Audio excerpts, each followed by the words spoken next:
Hello everyone, mathematics की class में आपका हार्दिक स्वागत है। हम जीआईसी मैथमेटिक्स का जो प्री एग्ज़ाम 2021 में हुआ है उसके सॉल्यूशन का अध्ययन कर रहे हैं। इससे पहले वीडियो में हमने रेडियल एंड ट्रांसवर्स वेलोसिटीज से संबंधित क्वेश्चन का अध्ययन किया था। उसी कड़ी में आज जो हम टॉपिक लेकर आए हैं रेडियल और ट्रांसवर्स एसिलेशन से संबंधित है। तो क्वेश्चन इस प्रकार से है, the radial component of acceleration of a particle moving in a plane curve is, यानी कि डायरेक्ट फॉर्मूला पूछा गया है। जैसे कि रेडियल और ट्रांसवर्स वेलोसिटीज के फॉर्मूले हैं, इसी प्रकार से रेडियल एक्सीलरेशन और ट्रांसवर्स एक्सीलरेशन के फॉर्मूले भी हैं। तो रेडियल एक्सीलरेशन यानी कि ए आर का फॉर्मूला होता है d square r over d t square, यानी कि आर का 2 बार differentiation minus r d theta over d t. तो आर के ऊपर अगर हमने 2 बिंदी लगा दिए हैं, पॉइंट लगा दिए हैं, तो इसका मीनिंग है कि 2 बार डिफरेंशिएशन होना, और थीटा के ऊपर 1 पॉइंट लगा हुआ है, इसका मतलब है 1 बार डिफरेंशिएशन होना, और साथ में जो है स्क्वायर भी लगा हुआ है। तो इस प्रकार से हम ये कह सकते हैं कि इसका ऑप्शन जो है वो डी सही है। जिस प्रकार से रेडियल एक्सीलरेशन का फॉर्मूला होता है, इसी प्रकार से ट्रांसवर्स एक्सीलरेशन का फॉर्मूला भी होता है। तो a t is equal to 1/r d over d t, bracket के अंदर है r square d theta over d t. और रेडियल और ट्रांसवर्स जो एक्सीलरेशन है, इनके रिजल्टेंट का फॉर्मूला होता है ए, यानी कि जो हमने रेडियल एक्सीलरेशन निकाला है उसका स्क्वायर करेंगे, और जो ट्रांसवर्स एक्सीलरेशन निकाला है उसका स्क्वायर करेंगे, और दोनों का फिर सम करके उसका अंडर रूट कर देंगे। एक्चुअल में रेडियल और ट्रांसवर्स एक्सीलरेशन का मीनिंग क्या है? जैसे मान लीजिए चित्र के अंदर एक कर्व दिखाया गया है, तो इस कर्व के पॉइंट पी पर हमने रेडियल वेक्टर लिया ओपी, और ये रेडियल वेक्टर एक्स अक्ष यानी कि इनिशियल लाइन के साथ में थीटा कोण बनाता है। तो इस पॉइंट पी के जो पोलर कोऑर्डिनेट हो जाएंगे वो हो जाएंगे आर थीटा। अब रेडियल वेक्टर के अलोंग जो एक्सीलरेशन होगा उसे बोलते हैं ए आर, अर्थात रेडियल एक्सीलरेशन। और जो रेडियस वेक्टर है ये ओ आर ओ पी, इसके परपेंडिकुलर पॉइंट पी पर ही इसके परपेंडिकुलर जो एक्सीलरेशन होगा वो कहलाएगा ए टी, अर्थात ट्रांसवर्स एक्सीलरेशन। और इन दोनों का रिजल्टेंट ए कहलाता है। तो ये इंपॉर्टेंट टॉपिक था ये भी। तो इस प्रकार से इसका ऑप्शन जो डी सही हो जाता है। आइए अब देखते हैं नेक्स्ट क्वेश्चन। यह क्वेश्चन सेंटर ऑफ ग्रेविटी से संबंधित है। तो क्वेश्चन इस प्रकार से है, the centre of gravity of A road of length L whose linear mass density varies as the cube of the distance from its one end is at what distance from that end। तो क्या कहा उसने कि एक road है जिसकी length L दे रखी है, और इसका लीनियर जो मास डेंसिटी है वो डिस्टेंस के क्यूब पर डिपेंड करती है। तो उस एंड से उसके सेंटर ऑफ ग्रेविटी की डिस्टेंस हमें फाइंड करनी है। तो चित्र के अकॉर्डिंग ये जो रोड है जिसकी लेंथ एल है, माना इसके उस सिरे से सेंटर ऑफ ग्रेविटी की डिस्टेंस जो है वो एक्स है। तो क्या बात दी हुई है? तो लीनियर मास डेंसिटी यानी कि रो इज इक्वल टू के एक्स की पावर 3, क्योंकि क्या कहा उसने क्वेश्चन में, कहा है कि लीनियर मास डेंसिटी डिपेंड करती है इस डिस्टेंस की क्यूब पर। तो रो इज इक्वल टू हो जाएगा के एक्स की पावर 3। तो अब हमें निकालना है ओ से सेंटर ऑफ ग्रेविटी की डिस्टेंस। तो इसे रिप्रेजेंट करते हैं एक्स बार से। फॉर्मूला इस प्रकार से है, integration 0 to l rho x dx upon integration 0 to l rho dx। अब यहां पर रो की वैल्यू पुट करते हैं, तो क्या मिलेगा 0 टू एल लिमिट तो 0 to L है, रो की वैल्यू है k x की power 3 into x D x upon limit, यानी कि इंटीग्रेशन की लिमिट है 0 से लेकर L तक, रो की वैल्यू है k x की पावर 3 dx, k बाहर निकल जाएगा तो बाहर निकल के ऊपर नीचे कट जाएगा, तो अंदर रहेगा केवल 0 to L लिमिट है x की power 4 dx upon 0 to L limit और x की पावर 3 और dx। आगे सिंपलीफाई करते हैं इसे, तो x की पावर 5 अपॉन 5 और लिमिट है 0 से L तक अपॉन x की पावर 4 अपॉन 4 और लिमिट है 0 से L तक। तो यहाँ पर हम क्या देखते हैं कि L की पावर 5 अपॉन 5 अपॉन L की पावर 4 अपॉन 4, और ये सरल करने के बाद आ जाएगा 4L अपॉन 5। तो इस प्रकार से इसका ऑप्शन जो है बी सही है। नेक्स्ट क्वेश्चन आपके सामने है। यह question Lagrange mean value theorem से संबंधित है। क्वेश्चन इस प्रकार से है, writing Lagrange mean value theorem as F A minus F B is equal to be minus A into F dash सी, और सी की वैल्यू जो है ए और बी के बीच में लाई करती है। यानी कि ऊपर जो स्टेटमेंट लिखा है इसने लैग्रेंज मीन वैल्यू का स्टेटमेंट लिखा है, तो आगे उसने पूछा है कि सी की वैल्यू फाइंड कीजिए, जबकि एफ एक्स की वैल्यू दी है एक्स इंटू एक्स माइनस 1 और ए की वैल्यू दी है 0 और बी की वैल्यू दी है 1/2। तो कैसे शुरुआत करते हैं इसको, तो सबसे पहले लिखते हैं दिया हुआ function f x is equal to दिया है एक्स स्क्वायर एक्स, इसका डैश निकालते हैं, यानी कि डिफरेंशिएशन करेंगे विद रिस्पेक्ट टू एक्स, तो 2x माइनस 1। अब x के स्थान पर रख देते हैं c, तो f dash c is equal to 2c minus 1, इसे हम डाल देते हैं इक्वेशन नंबर 2। अब जो fx दिया है उसमें x के स्थान पर रखते हैं a, तो मिलेगा fa, यानी कि f0, क्योंकि a की वैल्यू दी है 0, तो यहाँ पर रखेंगे 0, तो 0 का स्क्वायर 0, यानी कि आंसर आ गया 0 यहाँ पर इसका। इसी प्रकार से निकालते हैं एफ बी, तो b की वैल्यू दी है 1/2, तो f 1/2, तो यहाँ पर रखेंगे जो एफ एक्स की वैल्यू है उसमें रखेंगे x के स्थान पर 1/2, तो 1/4 माइनस 1/2, तो यह आ जाएगा माइनस का 1/4।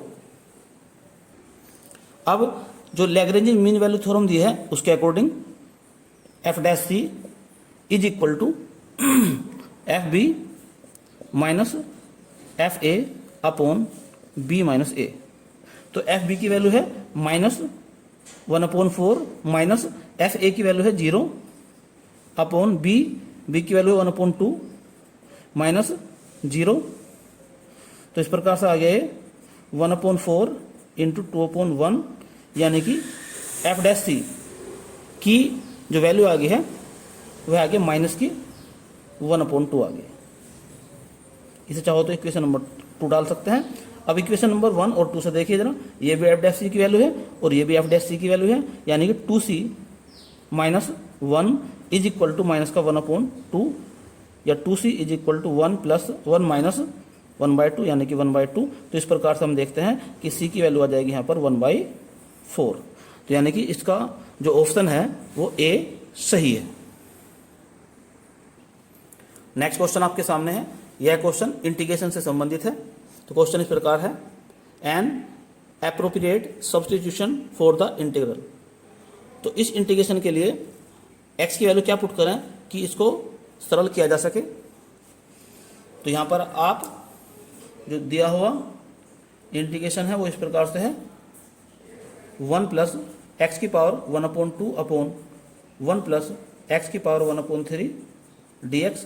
तो यहाँ पर इसमें हम रख सकते हैं x की वैल्यू t की पावर 6, क्योंकि आप इन बाकी से सरल करके देखेंगे तो सरल नहीं हो पाने का, लेकिन जब इसमें हम x के स्थान पर t की पावर 6 रखेंगे तो क्या मिलेगा हमें, तो क्या पुट कर देंगे यहाँ पर x के स्थान पर रख देंगे t की पावर 6 तो हमें इस प्रकार से मिल जाएगा 1/t³ अपॉन 1 + t² dt। अब इसे आसानी से हम सोल्व कर सकते हैं।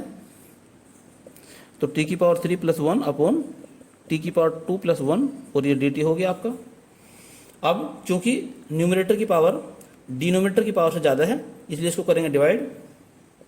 तो डिवाइड करने के बाद में ये आ जाएगा तो t + -t + 1 upon t² + 1 dt। आगे से इस प्रकार लिखा जा सकता है t - t upon t² + 1 + 1 upon 1 + t² और यहाँ dt। अब ये इंटीग्रेशन हो जाएगा t² upon 2 minus 1/2 log t² + 1 plus ये है tan इनवर्स का tan इनवर्स t। अब चाहो तो यहाँ पर t की वैल्यू रख दो तो मिल जाएगा आपको 1/2 x की पावर 1/3 माइनस 1/2 log x की पावर 1/3 + 1 और tan इनवर्स x की पावर 1/6 + c। तो इस प्रकार से हमने देखा कि x की वैल्यू अगर हम रख देते हैं t⁶ तो इसको आसानी से सोल्व किया जा सकता है। बाकी आप रख के देखना तो उससे सॉल्यूशन नहीं निकल पाएगा। नेक्स्ट क्वेश्चन आपके सामने है। यह क्वेश्चन लीनियर अलजेब्रा से संबंधित है और लीनियर अलजेब्रा से संबंधित वीडियो हमने ट्रिक नंबर 56 पे बना दी है, तो वहाँ पर जाकर आप और डिटेल में देख सकते हैं। लीनियर अलजेब्रा से संबंधित इस एग्जाम में 3 क्वेश्चन आए हैं। इन तीनों क्वेश्चन के बारे में हम सविस्तार पूर्वक स्टडी करेंगे।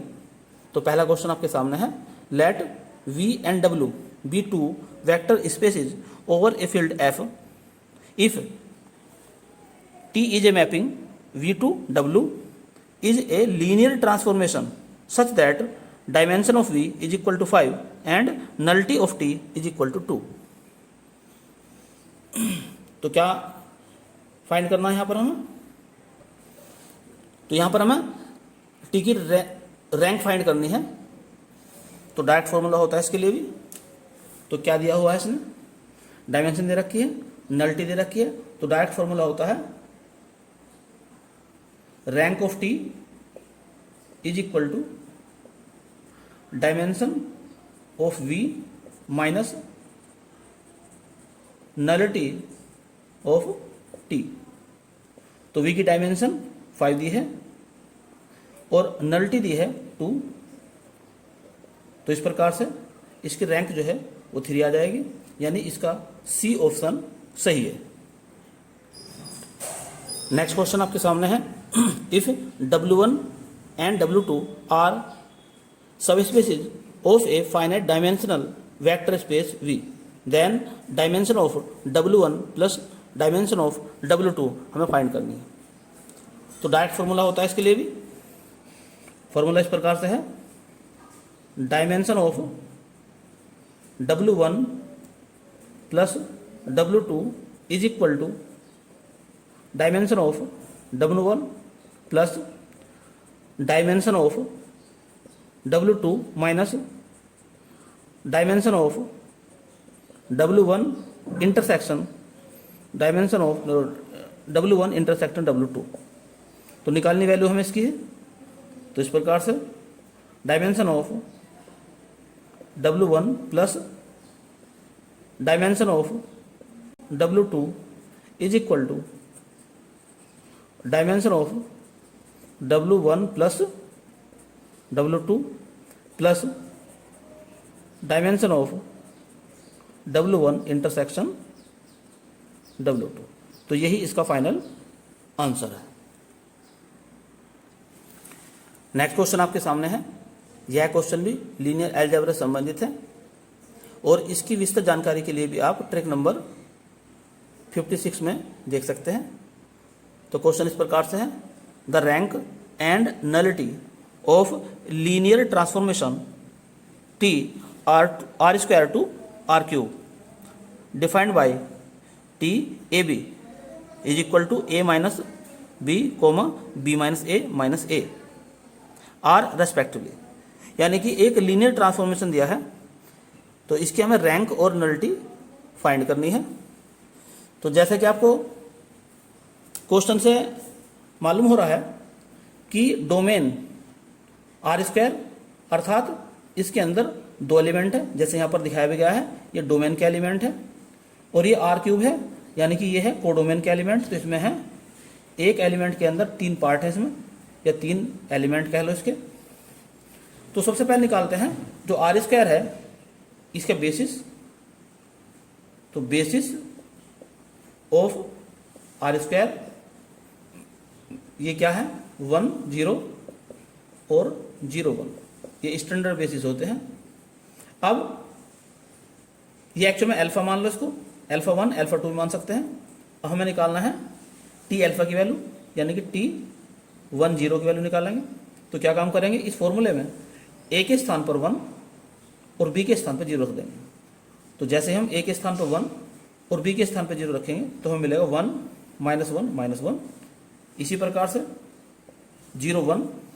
अब इस दिए फॉर्मूले में ए के स्थान पर 0 और बी के स्थान पर 1 रखेंगे तो हमें मिल जाएगा -1 1 और 0।